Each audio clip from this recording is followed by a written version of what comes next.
할렐루야. 저녁 식사 맛있게 하셨습니까?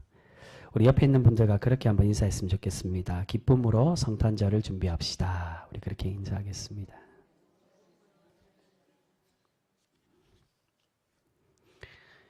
성탄절 잘 준비하고 계시죠? 발표회도 잘 준비하고 계신가요? 어느 기관은 어렵다고 지금 많이 고민을 하시던데, 여러분 다음 주면 이제 벌써 성탄절이 우리에게 다가오고 있습니다. 주님이 우리를 구원하시기에 아기 예수로 오신 날이 바로 성탄절입니다.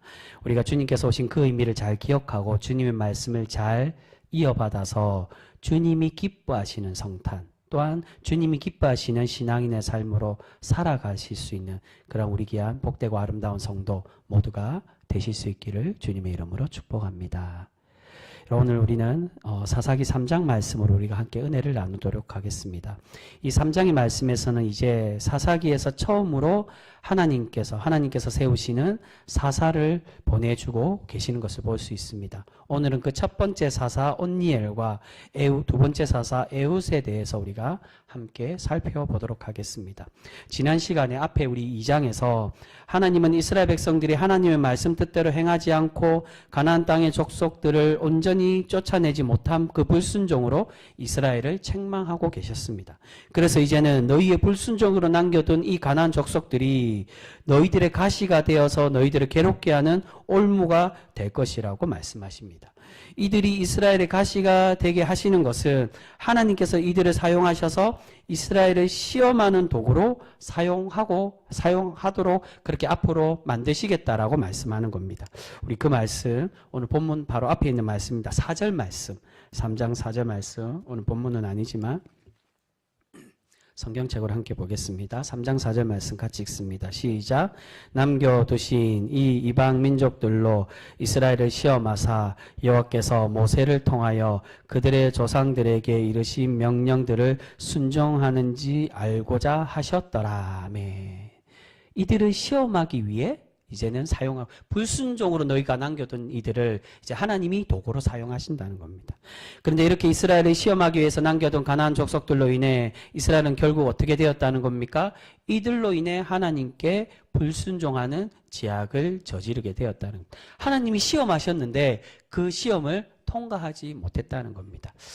여러분, 왜 하나님은 이 진멸하고 쫓아내라고 이 가나안을 꼭 하나님의 백성이 아닌 것처럼 그렇게 말씀하셨는데 왜 이제는 하나님의 도구로 사용하시느냐? 여기서 하나님이 이 가나안 족속을 사용하심을 통해서 우리에게 말씀하고자 하는 것은, 이건 출애굽기에서도 그 말씀을 드렸습니다. 모든 만물은 하나님이 선택한 그 백성들 선민만을 사랑하시고 그들만 하나님의 것이 아니라 모든 만물이 다 하나님의 다스림과 하나님의 주권 아래에 있음을 우리에게 말씀해주고 있다는 거예요. 그래서 하나님은 모든 이들을 사용하시고 모든 이들을 하나님의 도구로 그렇게 쓰셔서 하나님의 구별된 백성으로 우리를 만들어 가시겠다. 이스라엘 통해 원하시는 건 너희가 구별되라는 겁니다. 하나님 믿지 않는 이들을 여전히 하나님이 이들을 창조하셨기 때문에 사용은 하시지만 그들은 구별되지 않았다고. 그러나 너희들은 그들과 같이 살아가는 게 아니라 구별되라는 것입니다. 네, 그런 제약된 모습을 오늘 말씀을 보면 우리에게 소개를 합니다. 6절과 7절 말씀, 우리 사실은 6절과 7절을 이어서 보는 게 옳은 것 같아서 우리 같이 한번 읽어보겠습니다. 6절과 7절 말씀 같이 읽습니다. 시작. 그들의 딸들을 맞아 아내로 삼으며 자기 딸들을 그들의 아들들에게 주고 또 그들의 신들을 섬겼더라. 이스라엘 자손이 여호와의 목전에 악을 행하여 자기들의 하나님 여호와를 잊어버리고 바알들과 아세라들을 섬긴지라. 하나님이 시험하셨는데 이스라엘이 그 시험을 통과하지 못했다는 겁니다. 그래서 하나님이 이제 벌을 내리십니다. 여러분, 앞에 2장에서 하나님께 순종했던 여호수아의 세대들이 다 죽고 나니까 그들의 자녀들이 하나님을 알지 못하고 불순종했다라고 그렇게 말씀하고 있습니다. 그런데 여기서 하나님을 알지 못했다는 것은 하나님에 대해서 전혀 모르고 있다. 하나님이 누구지? 그들이 하나님에 대해서 들은 적이 없다. 그것을 말하는 것이 아니라 무슨 뜻입니까?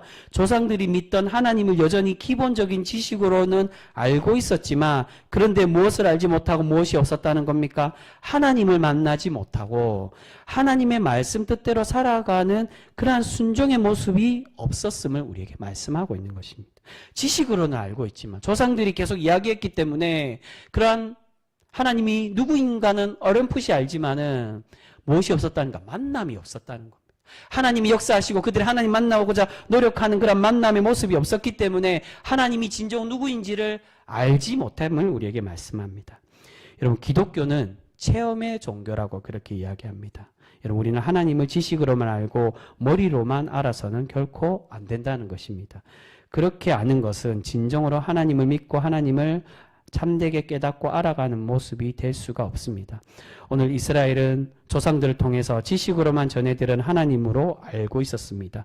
그러다 보니까 하나님이 기뻐하시는 것이 과연 무엇인지, 이 하나님이 원하시고 하나님을 기쁘시게 하는 백성으로 살아가지 못하고 있었다는 것입니다. 그것이 바로 다음 세대, 다음 자녀들이 하나님을 알지 못했다라는 의미입니다.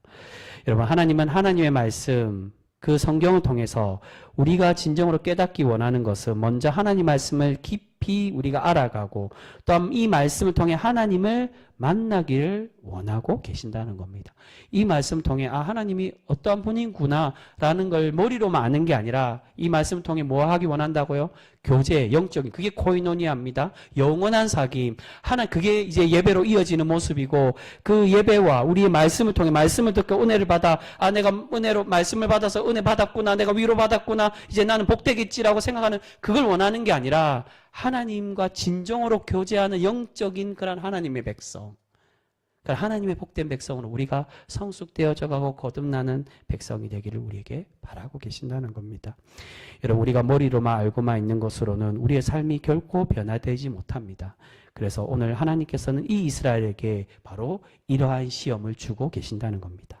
가나안 족속을 통한 이 시험과 하나님의 구원의 상징인 이 사사를 통하여 구원하심의 상징인 사사를 보내주심으로 이 사사를 통해 구원받게 하심으로 하나님을 너희가 만나고 하나님과 가까워지라고 말씀하고 있는 것입니다. 때로는 하나님의 시험으로 너희가 책망받기도 하지만 불순종으로 하나님께 벌을 받기도 하지만 그러나 그럼에도 너희가 하나님을 찾고 부르짖을 때 하나님은 여전히 너희를 기억하고 너희를 구원해 가고 계신다라고, 그렇게 하나님께 다가와 나를 만나라고 말씀하고 있는 것입니다.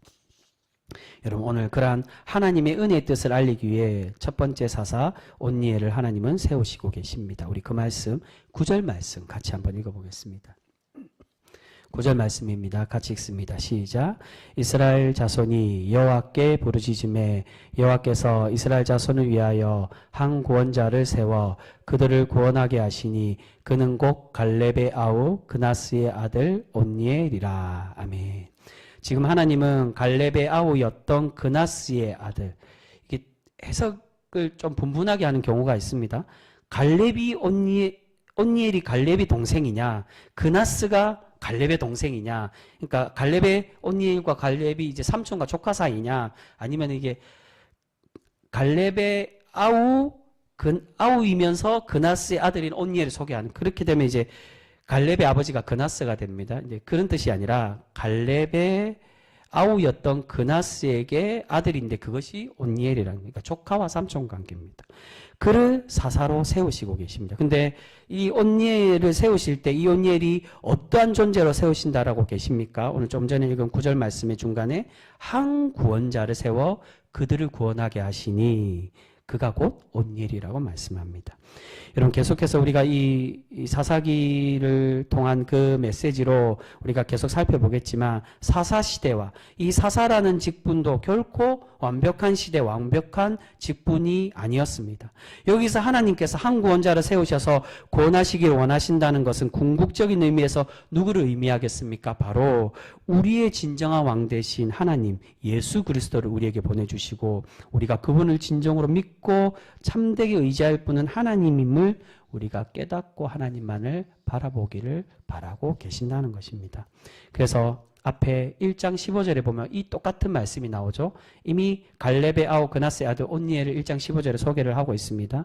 그 말씀의 배경을 보시면 유다 지파가 가나안을 정복하는데 유다 지파가 온전히 자신의 땅을 분배받은 땅을 다 차지하지 못하고 가나안 족속을 다 쫓아내지 못하는, 하나님께 순종하지 못한 모습을 소개합니다. 그리고 이어서 나오는 이름이 유일하게 이 갈렙에 대해서만 소개합니다. 하나님께서 이 갈렙을 이 1장에서부터 이야기하는 이유는 하나님의 순종의 사람. 갈렙이 어떤 사람입니까? 12정탐꾼 중에 여호수아와 갈렙만이 하나님께 순종하여 하나님께 칭찬받고 이 땅을 분배받기를 약속받았던 사람이 바로 갈렙입니다. 유다의 이런 불순종에도 하나님께 구별된 이 갈렙의 가문에 하나님의 일꾼인 사사 이 온니엘을 세우셔서 하나님은 구원하고 계신다는 것입니다. 그것이 1장의 말씀. 모두 다 불순종했지만 그러나 그럼에도 하나님이 구별된 순종의 사람 이 갈렙의 가문에 그의 조카인 온니엘을 사사로 세워서 하나님이 구원자, 하나님의 구원자는 어떤 사람인지를 깨닫게 하시며 그 구원자로 이스라엘을 구원하고 계신다는 겁니다. 그런데 이렇게 불순종한 이스라엘을 왜 하나님은 다시 구원하시기 위해 사사를 보내주셨다라고 말씀합니까? 9절 초반에 보시면 이스라엘 자손이 여호와께 부르짖었다라고 그렇게 말씀합니다. 자신들의 괴로움과 고통 때문에 하나님을 찾고 하나님께 부르짖고 있었다는 겁니다. 그런데 여러분 여기서 부르짖는다는 이 말은 히브리어 원어로 자크라고 되어 있습니다. 근데 이 자크란 말은 진정으로 회개함으로 하나님을 찾고 부르짖었다. 그것을 의미하는 것이 아닙니다. 그저 자신들이 괴로우니까 이 어려움 때문에 슬퍼하면서 목소리 놓아 부르짖고 외쳐서 누군가는 우리를 도와달라고 그렇게 부르짖으며 자신들의 어려움들을 호소하는 말이 바로 이 단어입니다. 온전히 이스라엘 백성들은 여전히 회개하지 않았습니다. 그럼에도 하나님은 어떻게 하셨다는 겁니까? 이 불충하고 연약한 이 이스라엘을 그럼에도 여전히 사랑하셔서 이 고통 가운데 있는 하나님의 백성들을 사랑하시고 구원하고 계신다는 것입니다. 여러분 지금도 여전히 부족하고 완벽하지 못하더라도 하나님은 우리를 사랑하여 주시고 우리를 세워가기를 원하고 계시는 줄 믿습니다. 이러한 모습은 이어서 나오는 두 번째 사사 에훗을 통해서도 우리에게 분명하게 말씀해 주고 있습니다. 연약함이 중요한 게 아니라고. 하나님은 연약하고 부족하지만 그럼에도 하나님의 백성으로 우리를 택하여 주시고 삼으시고 세워가심을 말씀해 주고 있습니다. 우리 그 말씀 15절 말씀 같이 읽겠습니다. 이 에훗을 세우시는 말씀입니다. 우리 15절 말씀 같이 읽습니다. 시작. 이스라엘 자손이 여호와께 부르짖음에 여호와께서 그들을 위하여 한 구원자를 세우셨으니 그는 곧 베냐민 사람 게라의 아들 왼손잡이 에훗이라. 이스라엘 자손이 그를 통하여 모압 왕 에글론에게 공물을 바칠 때에. 아멘. 여기서도 이스라엘이 온니엘이 죽으니까 다시금 불순종했습니다. 그러자 모압 사람들한테 이제 속국이 되고 괴롭힘을 당하자 그제서야 다시금 하나님께 부르짖습니다. 여기서 부르짖는 것도 여전히 회개하지 않는 부르짖음입니다. 그런데 그런 부르짖음에 하나님께서 어떻게 하십니까? 여기서도 한 구원자, 예수 그리스도를 상징하는 이 구원자를 하나님이 보내셔서 에훗을 보내셔서 이스라엘을 구원하고 계십니다. 여러분 여기서도 이스라엘은 회개하지 않고 그저 근데 그럴 때 하나님께서 한 구원자 곧 베냐민 사람 게라의 아들 왼손잡이 에훗을 구원자 사사로 보내주고 계십니다. 이 말은 전에 이후에 나오는 삼갈에 대해서도 한번 말씀드렸지만 왼손잡이 에훗이란 무엇을 말합니까? 이 언어유입니다.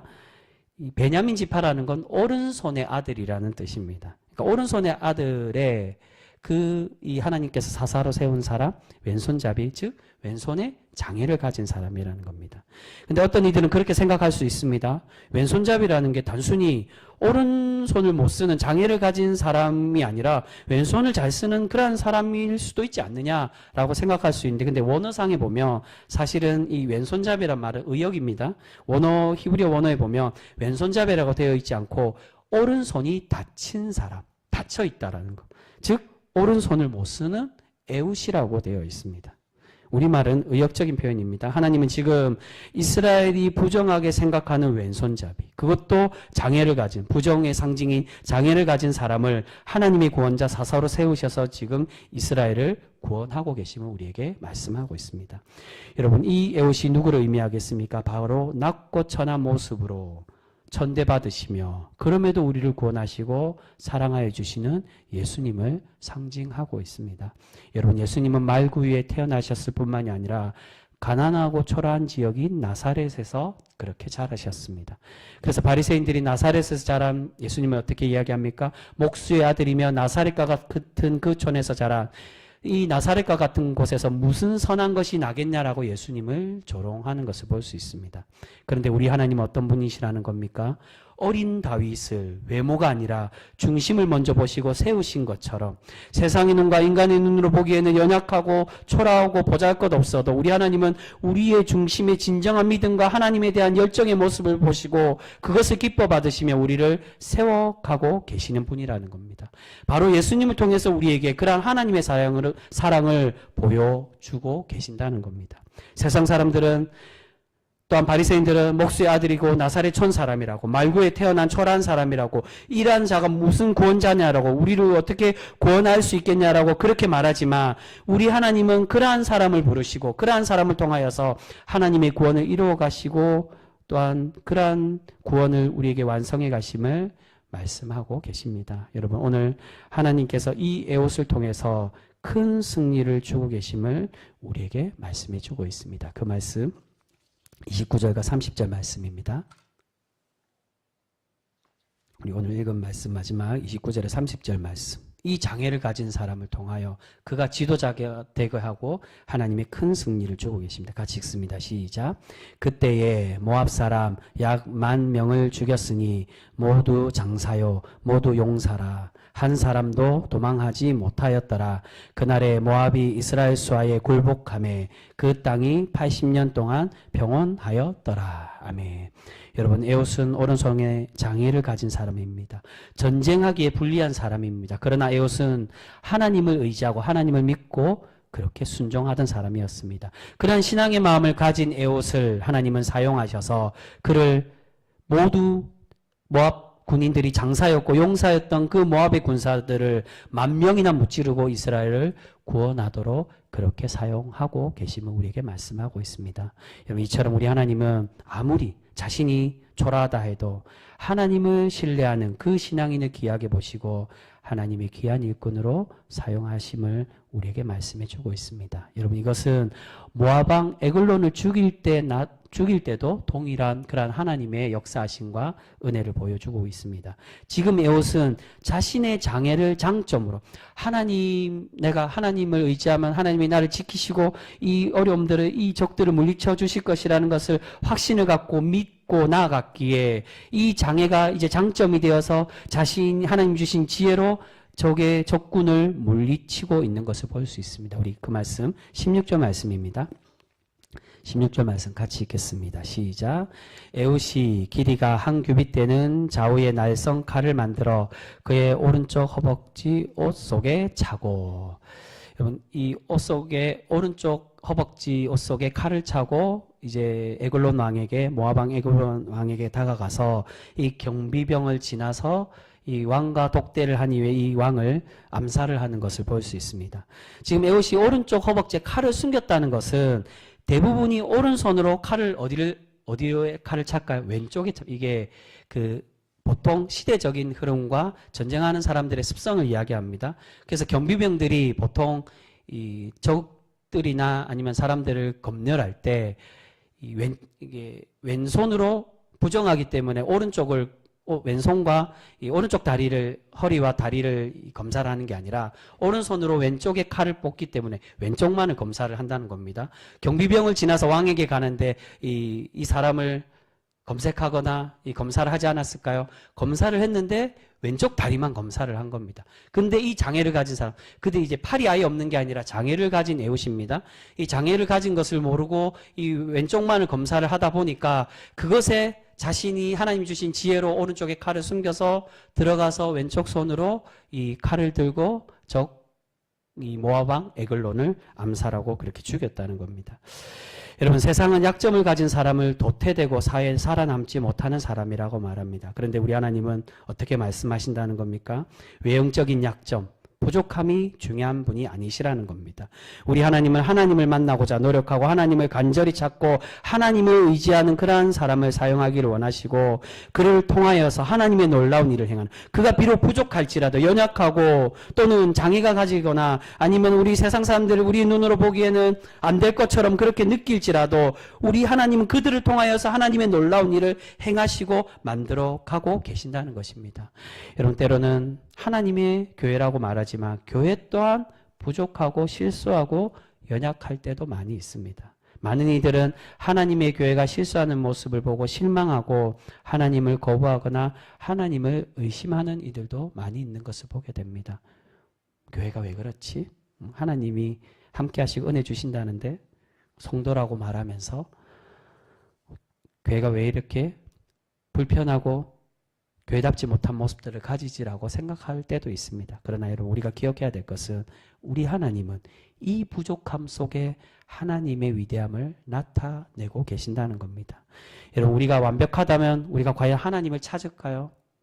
그렇지가 않다는 거예요. 이스라엘이 지금 그렇습니다. 우리가 정말로 모든 것이 다 완벽했다면, 하나님을 만난 이후에 완벽했다면, 그 완벽함이 하나님을 통해 받았더라도 쉽게 하나님을 찾지 않고 하나님을 잊어버리기가 쉬울 것입니다. 그런 모습을 보여준 사람이 이스라엘이었습니다. 고생하다가 가나안에 들어가니 이제는 다 이루었구나라고 생각하고 불순종하고 사사를 통해서 구원받으니까 또다시 하나님을 잊고 살아갔던 사람이 하나님의 백성, 이스라엘 백성들이었다는 겁니다.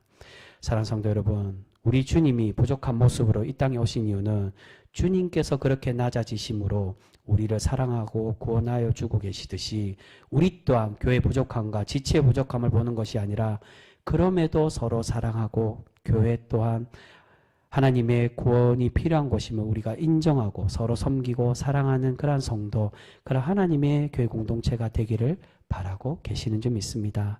여러분, 오늘 하나님은 우리가 하나님을 머리로만 알고 있는 것이 아니라 말씀을 깊이 깨닫고 삶 속에서 하나님을 찾고 구하여서 하나님과 날마다 만나며 하나님을 경험하는 그러한 신앙인이 되기를 우리에게 바라시고 계십니다. 그러한 하나님의 역사하심과 하나님을 만나는 은혜를 주시기 위해 지금 하나님께서는 이스라엘에게 이러한 시험을 주고 계신다는 것입니다. 여러분, 때로는 우리가 연약할 때도 있습니다.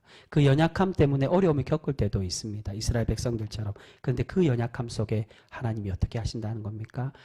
그 연약하고 어려움 속에 하나님이 얼마나 우리를 사랑하시고 우리에게 은혜를 주시는지를 깨닫게 하시는 것이 바로 하나님의 역사하심이라는 겁니다.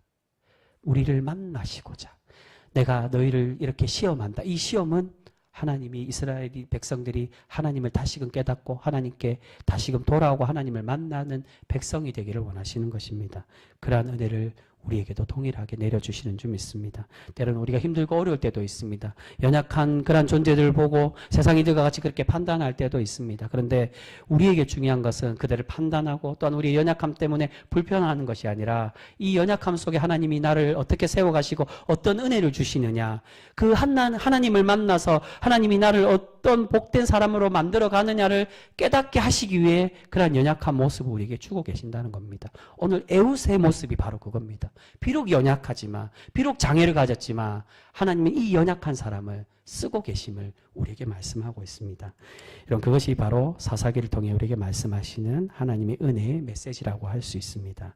그렇게 우리는 이제 이스라엘과 같이 참된 회개 없이 달라고 부르짖기만 하는 것이 아니라 참된 고백과 진정한 헌신으로 하나님과 날마다 동행하는, 하나님을 진정으로 만나고 깨닫고 알아가는 그런 거룩한 성도 우리 모두가 되실 수 있기를 소망합니다.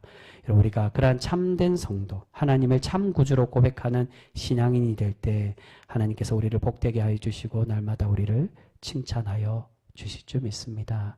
여러분, 우리 지체들 가운데, 우리의 모습 가운데 애국과 같이 연약하고 부족하고 결핍에 있는 그러한 모습을 얼마든지 가질 수 있습니다. 그러나 하나님은 우리의 상황적인 것, 우리의 육체적이고 그런 외형적인 부족함으로 판단하고 보시는 게 아니라 그럼에도 불구하고 하나님께 나아가는, 하나님을 만나고자 노력하는 그 신앙의 열심의 모습, 그것을 보시고 우리를 기뻐 받으시며 우리를 아름답게 봐주시는 줄 믿습니다.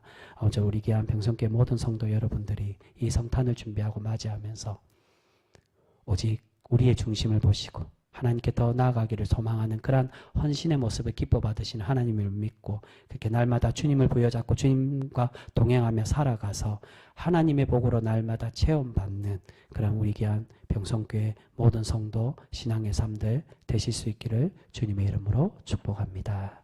기도하겠습니다.